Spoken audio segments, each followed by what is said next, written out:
Welcome to Gambling with an Edge.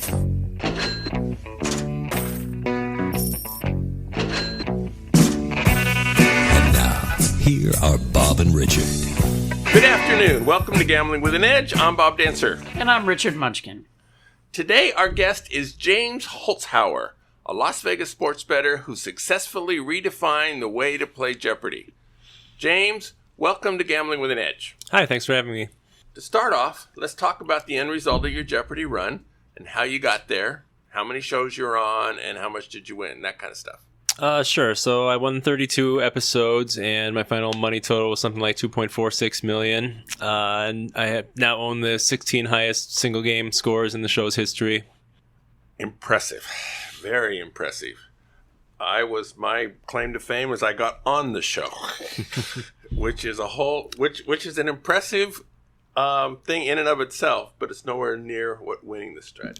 Well, but you tried many times to get on the show, right? Yeah, so they have an online test. There's basically, a multiple step process to get on. You have to take the online test and get a passing score on that, and then they enter you into a lottery with all the other people who pass the test. And if you win that lottery, you get to go to an in-person audition. And they take something like, 10 to 20% of the people who go to the in-person audition to get on the show. And the producers won't really tell you what criteria they have there. They make you take another test, a written test when you get there, just in case you cheated on the online one somehow, and then you play like kind of a mock game. And, I think they're looking for people who would be good on television and keep the game moving, things like that. But nobody is really clear on exactly how the process goes. So I started taking the test in 2006, I think is the first year they offered it. And this was my second in-person audition. And they tell you have to wait up to 18 months for your call, but I ended up waiting about 22. So it took a while. Well, so you went twice for the online, for the in-person. That's correct. Very good. Which is amazing. People would think, well, this guy would ace the test right away. And, well, that's another question. If you take the online, I don't know if you know the answer to this, but if you take the online test, does someone who scores, let's say, 95 have more of a chance than someone who scores 89? They won't tell you. I have some friends who are really high-level trivia players, and they haven't gotten on the show. They've been trying even longer than I have, and they seem to think there might be a bias against putting the really smart people on there. I don't know. I can't really say. I will say, if I were making a TV show, my first important thing would be, hey, is this person good for television? And then I would think about, hey, can this person crush the show secondarily?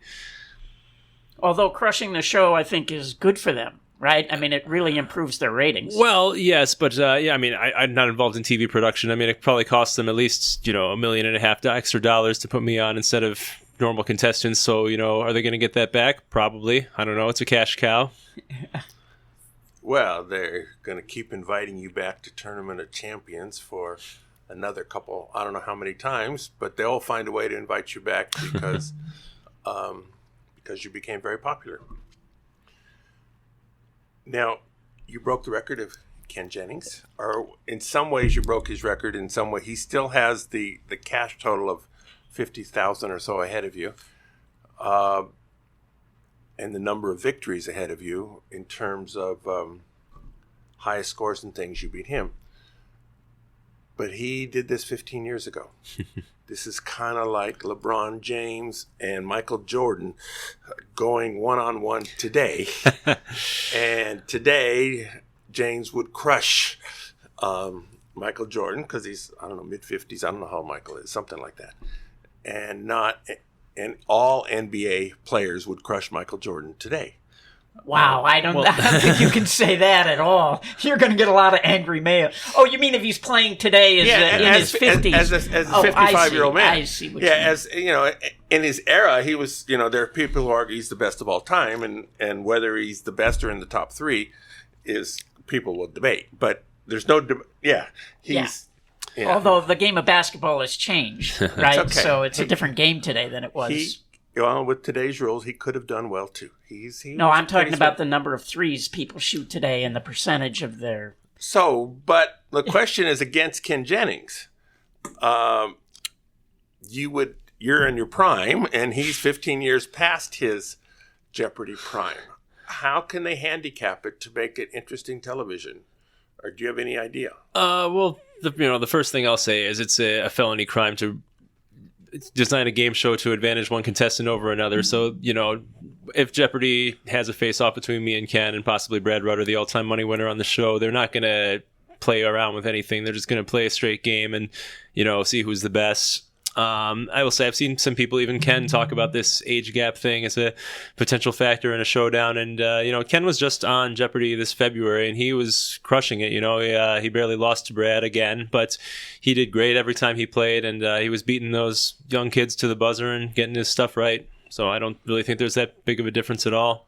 I'm assuming that you guys are going to be on together at some point in the near future. Well, they haven't confirmed anything, but, certainly many, many people are talking about the possibility of doing this, and, I think that Jeopardy has their ears to the ground on this. Yeah, it'd be a huge cash cow for them, I would think. I mean, everybody would want to see that. Now, given that you're going to be on 2 or 5 or 10 more times, and that it's a cash cow when you do get on, is it positive EV for you to spend your time between now and then continuing to increase your knowledge, or to go out and get a job? If my goal were simply to maximize my bank balance, I think I would be making decisions differently than I am right now. There's some people offering what I think are obscene amounts of money for me to do things that I don't know that I'd be particularly good at, like giving a keynote speech or, being a pitch man for some kind of product. But, if those things don't better my life, then what does the money really matter right now? Playing Jeopardy is a thing I enjoy, getting to compete against the best in the world and the tournaments that they're going to run. That's, an exciting thing, and the thrill of competition will drive me there for sure. And the money is a nice cherry on top, of course. But yeah, it's tricky. My whole gambling career is like kind of trying to maximize the dollar return on stuff, but I don't know. It's just not my life goal at this moment. What would you like to be doing? Oh, that's the big question right now. There's so many doors that are opening for me right now. I'll tell you what I'm doing. There's a national bridge tournament in town right now. I've always wanted to be able to play bridge with some really high level players, and all of a sudden they're lining up to play with me. It's a kind of a crazy thing. So normally you have to pay to be with this high-level people. Are they willing to pay to play with you? I have not had the cheek to start charging them yet, but it's kind of a nice arrangement for both of us, I think. But there's a very nice former bridge pro in town. He's multiple-time world champion. He's kind of retired from the pro game because he doesn't like the grind of it, and he's just playing with me out of the goodness of his heart. It's a really nice gesture on his part. I thought I read you were interested in doing stats work for like a professional team. Is that something you're interested in? Yeah, so that, 10, 15 years ago, that was the end goal, and I'm not sure what the end goal is now. I'm married, I have a kid, I have to consider the needs of the family. My wife is from Seattle. She's envisioned herself ending up back there. Now that we kind of don't need to worry about money right now. Maybe I can hang up the sports betting gig and we could move there.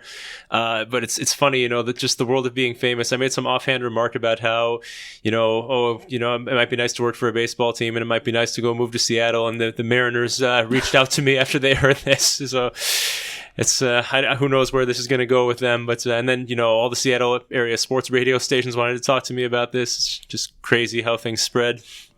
Yeah, no, and figuring out, as you said, what it is you really want to do, what's going to make you happy, Yeah, and $2.5 million is, that's more than Richard makes in a week. But you're 34, and $2.5 million is not going to last you forever. So you got to do something. Although there'll be more coming in from Jeopardy and commercial opportunities if you want that. Yeah, my wife has argued for years that we've socked away enough gambling winnings that we don't really need to worry about getting more. But I kind of have this idea, my whole adult life I've been gambling, and I've seen so many things that, made me a bunch of money in a short term, and then they just completely dried up. It's online poker shuts down, or sports books realize, hey, James is crushing us on this one prop. We're going to stop offering that prop, or we're going to tighten up the lines so he can't do this anymore. I've had to basically changed the focus of my sports gambling thing 6 different times now, and who knows how long my current setup is going to work for me. It's just so like the idea, okay, 5 years from now I'm not going to be able to do this. I need to get the money now and get out. You mentioned trivia. Do you do any of these like pub trivia type things, or my brother is very much into this, and it's very big around the world.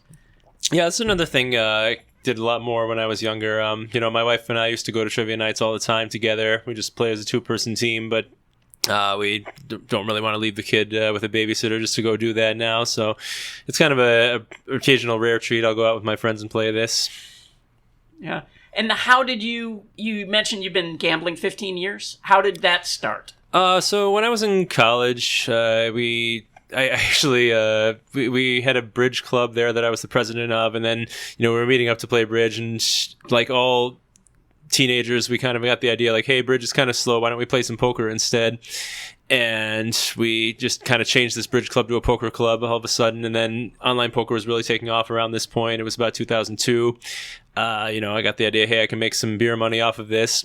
And then when the moneymaker thing happened, it just completely took off, and that kind of transitioned from beer money to, hey, I can actually make real money doing this. I built a website with poker strategy that would earn referral fees from the online card rooms, and this was only lasted for kind of a couple of years, but it was nice because it gave me the initial seed money to go sports bet with. You can have the best sports betting system in the world, and if you don't have like a 5-figure bankroll to start, you can't do anything with it.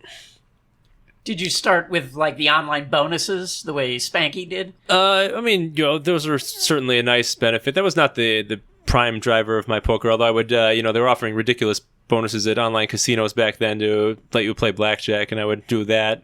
No, I meant sports. Some. There were, a few here and there, but the kind of places that offered these ridiculous bonuses also got really bad reviews online. I was kind of worried about them running away with my money. And do you find it harder now to get down now that you're famous? I mean, are you able to... I would think, well, everybody has trouble getting down, right? Yeah. So, well, I've been doing very little work in the past few months, so I can't say if there's been a big effect yet. But I will say, all the sportsbook managers in town knew my name already. I don't think that they're, if anything, I think it might be good publicity for them to take bets from me now, better than it was before. I know Derek Stevens has reached out to get me to go bet at his new place. I haven't had the time to open up an account there yet, but come football season, I'm sure I will. Oh, Derek's in charge of the D and the Golden Gate. Yeah. Is that what it is? And the new... so Circa is the new app, and is going to be the new allegedly state-of-the-art sportsbook there. The concept pictures certainly look amazing. I'm going to be playing the Super Contest this year for the first time also. Jay Cornegay reached out and said, hey, we'll buy you into this. And I said, all right, sounds like a free roll to me. Yeah. $5,000 entry? Just the 1,500, I think. I haven't actually gone and bought in yet. I'm under the impression it's the small one, though.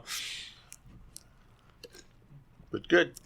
So in that one, you bet against the spread. Yeah, let's be real. It's kind of a coin flipping contest, and I expect to finish slightly ahead of the middle of the pack. But whatever. It's not a big deal.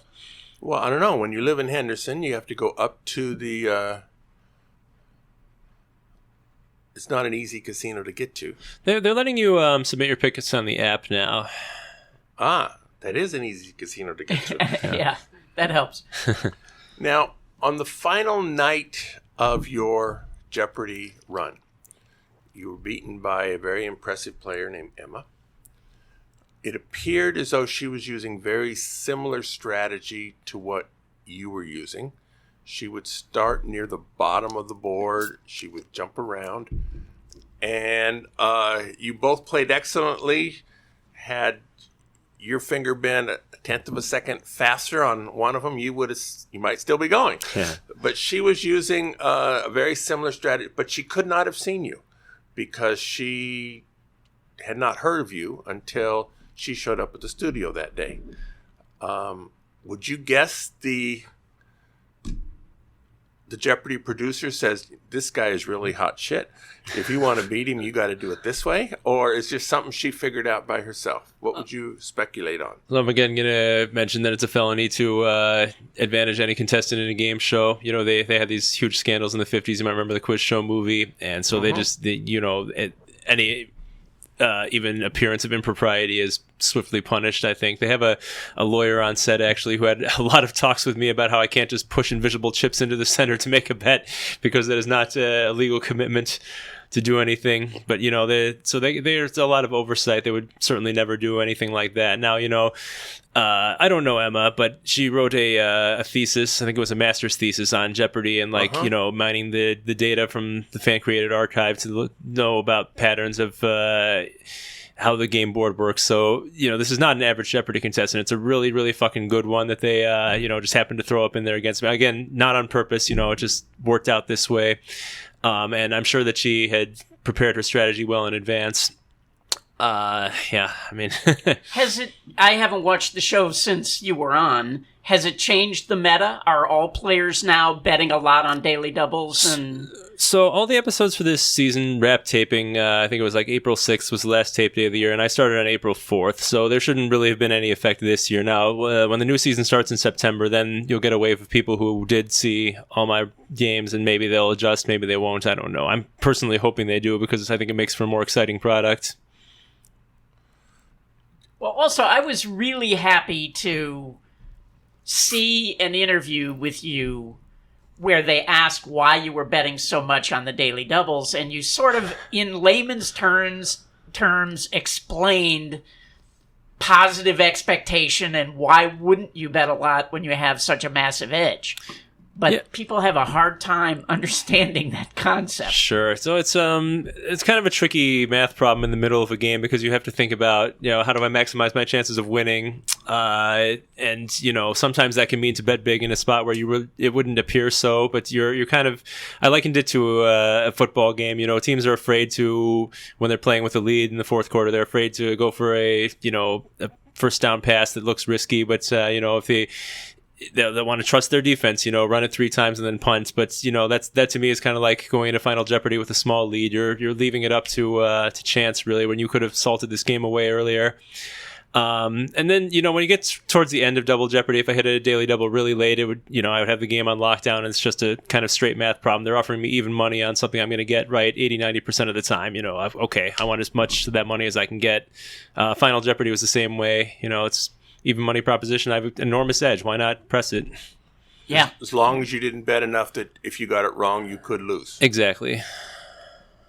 Which made your final bet on the last day, when you bet a small amount, but it was just enough to guarantee you were going to get second place if the third place guy went all in, was so you would get $2,000 prize instead of $1,000 after you're at 2.46. Is there a difference between 2.461 and 2.462? It's easy to say, well, they sound the same, but it's $1,000. No, that $1,000, I mean, it's not, I'm going to spend that $1,000 for sure, but no, that wasn't it. The thing was, I was like 95% sure Emma was going to bet enough of her stack to cover me if I had gone all in. And so, you figure I can't win if she gets it right. Now if she gets it wrong, now what happens? And I can't let third place pass me in that spot. So the goal was just to win the game, of course. But, I think this maximized my chances of winning. Now, if Emma had thought to bet 0 because she went, third level thinking on me, then okay, she wins. All right. We have a lot more questions for Jeopardy, James Holzhauer. We're going to do some commercials, and we'll be right back with James. The South Point has more than 10,000 games, returning more than 99%. This is more than anyone else has. In August, the prizes are logo merchandise advertising the South Point or the South Point 400 NASCAR race. Each week, Monday through Thursday, earn 1,300 points on any machine and get the prize. August 5th to 8th is t-shirt and hat. August 12th to 15th is a polo shirt. August 19th, 22 is a 3/4 zip polo. August 26th to 29 is a duffel bag. Whether you're into the logo merchandise or not, if you earn and collect all 4 items, you will receive $100 free play that can be collected on Saturday, August 31st. The next 10-week semester of free video poker classes will begin the day after Labor Day, Tuesday, September 3rd, starting at noon. There are flyers available at the club booth with the class schedule, which may also be found at bobdancer.com/seminars. All adults are welcome to attend. At videopoker.com, it's the best place to play lots of games. If you sign up for the gold membership, $8.95 a month or $79.95 a year, this allows you to get correction on most of the games. The game of the week is Super Triple Play Jackpots, and it's a game for those who wish to gamble. It requires 7 coins per line. The first extra coins bumps up all the values for the 4 of a kinds. The second extra coin provides you with a wheel spin whenever you end up with a 4 of a kind. Since these quads only come about every 420 hands or so, it's a heaven or hell experience. If you don't get many quads today, you will not like this game. If you do, you will. We're returning to our guest, James Holzhauer. When you were talking about there are laws about favoring one player over the other in these games, there were rumors that they were letting the players practice with the buzzer more near the end of your run than they were before, simply because buzzer skills is a part of successful strategy. Is that true? I don't know where these rumors originated. It's certainly not true. You know, I sat through all these practice sessions. They were all the same length. I will say, Emma was clearly awesome on the buzzer in her practice session right from the bat, and I had my eye on her as an opponent to be worried about that day. Now, you knew you were going to lose someday. You might have hoped it was going to be in 2021, I don't know, but you knew it was coming. Did you practice how to go out with style so that when it did come, it was gracious and you'll be well remembered? Because it clearly was. Yeah, I will say I kind of had the idea to give a high five to the contestant who beat me as soon as it became clear that I was going to be a remembered contestant on the show. But, I also kind of just felt it in the moment. If you've seen the video, it was a fairly awkward high five because she thought I was going for a handshake. I mean, who high fives someone on Jeopardy? Well, same kind of guy who pushed all his chips in. That's who. If any of... To gain your knowledge, back when I was reading everything I could. It was not a successful strategy. I heard that your strategy was to read children's books, which struck me as, why didn't I think of that? Now, what was that all about? Well, the process of preparing for Jeopardy has presumably changed a lot since you were on. You said in 89 or something like 89. That. Yeah, so, you're dealing with the pre-internet age, especially now since the mid-2000s, the Jeopardy archive, every aspiring Jeopardy contestant knows about the existence of this archive, and depending on your willingness to commit to studying it and your data mining skills, things like that, they have different levels of knowledge of exactly which topics are recurring. And a lot of them are fairly straightforward. If you ever watch the show regularly, that's things like geography and presidents and Shakespeare, chemistry, the periodic table. These things all recur, but you can pick up other patterns too if you're really delving into stuff, and you think no matter how well-rounded your knowledge base is, there's probably subjects you just don't know enough about to be on Jeopardy. And, if you've avoided these subjects your whole life, it's probably because you're not that interested in them. You're not really interested in reading a college-level textbook on something like that, but you might get interested in a book that's targeted at a tween, doesn't expect your attention span to be so great. It engages you. It gives you the basic facts, and often the basics are enough to get by. You've mentioned... For me, that category was Shakespeare, by the way. Yeah, sure. That you didn't like, or... Yes. I was a science and math major. I was not an English major. Yeah.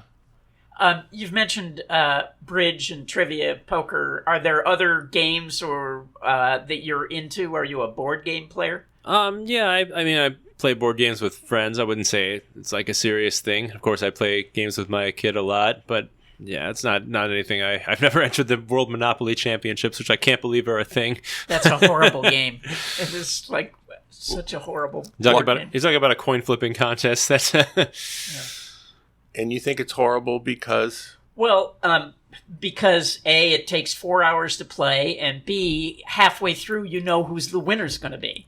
Like there's been a renaissance in board games in the last couple of decades, and good board games take 60 to 90 minutes, and you really don't know who the winner's going to be until very near the end of the game.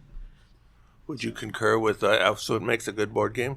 Well, I mean, I think that all serious board game players agree that Monopoly is not a particularly great one. Although I have a friend back home in Illinois who's really a big board game. I don't know if I call him a collector is right, but he's got a whole giant bookshelf full of them, and he has all kinds of editions of Monopoly on there. So there are definitely some people out there who enjoy it.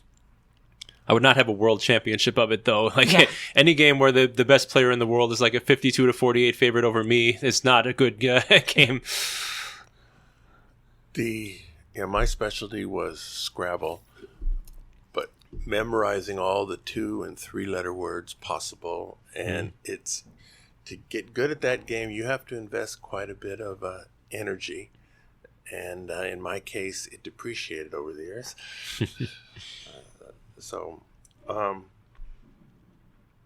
And I was a terrible speller, so Scrabble was never my game. Did you ever delve into card counting? I kind of read the basics about it, but I've never attempted to make any serious money that way. There's been times where I will just play blackjack out of boredom, and I will reflexively count the deck. But yeah, I don't know that I could even beat the house edge if I tried. Well, they would only have a 52 to 48 edge. Well, yes, and it's not a world championship game, is it? Now, Mike Sexton, who has been on the show, and Party Poker reached out to you to participate in some poker events at the World Series.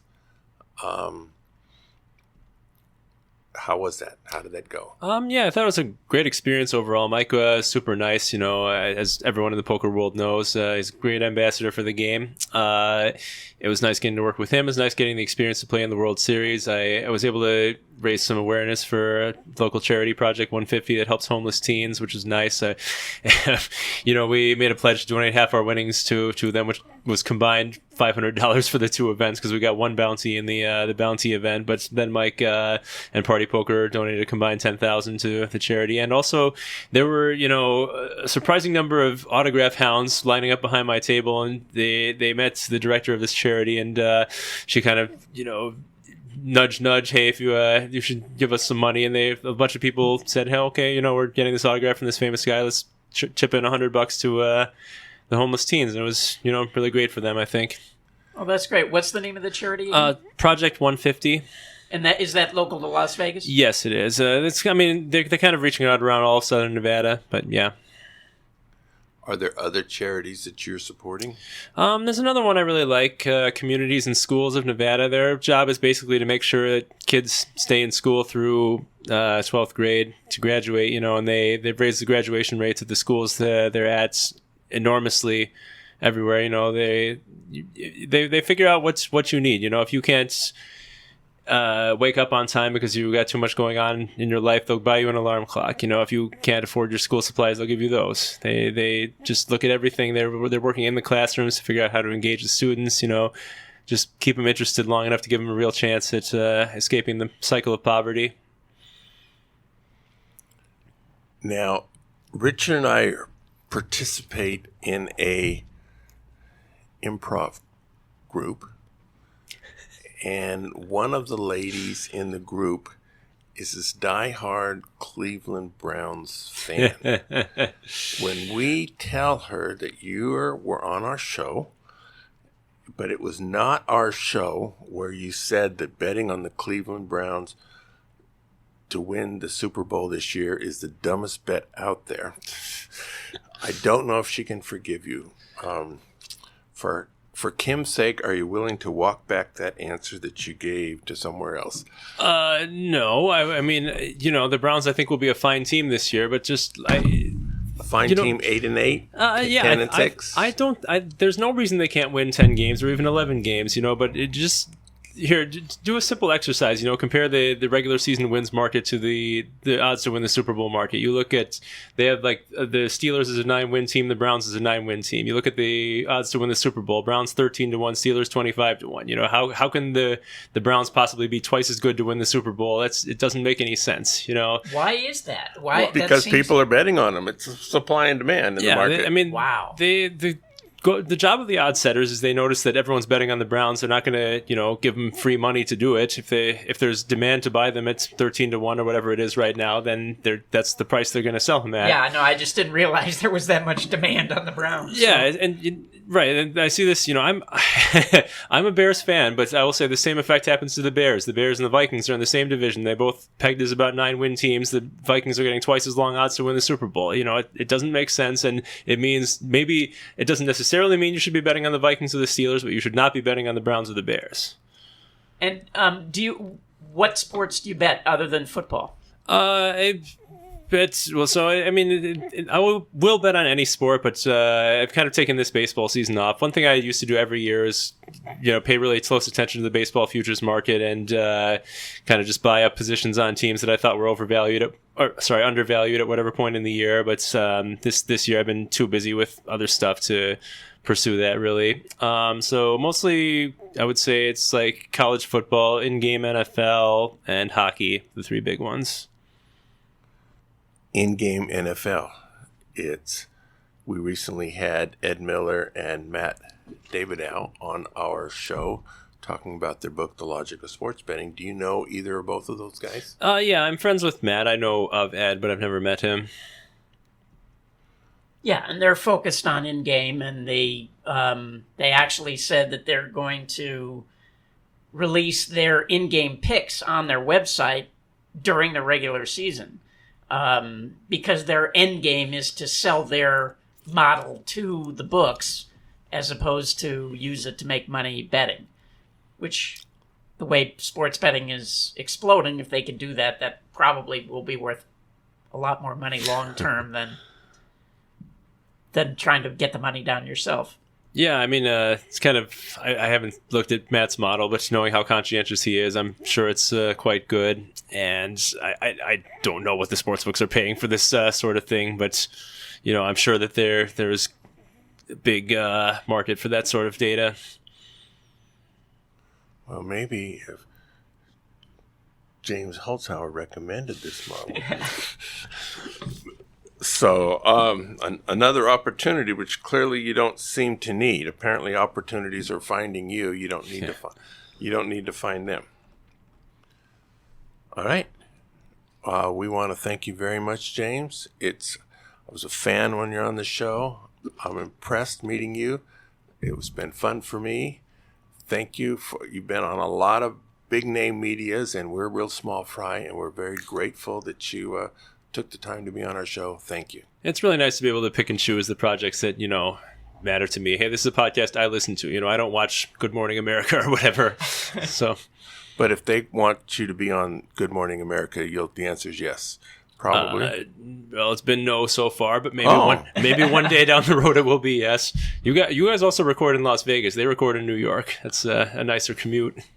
Yes, that doesn't vanish. Thank you, Richard. Go out and hit lots of royal flushes, everybody. Good day.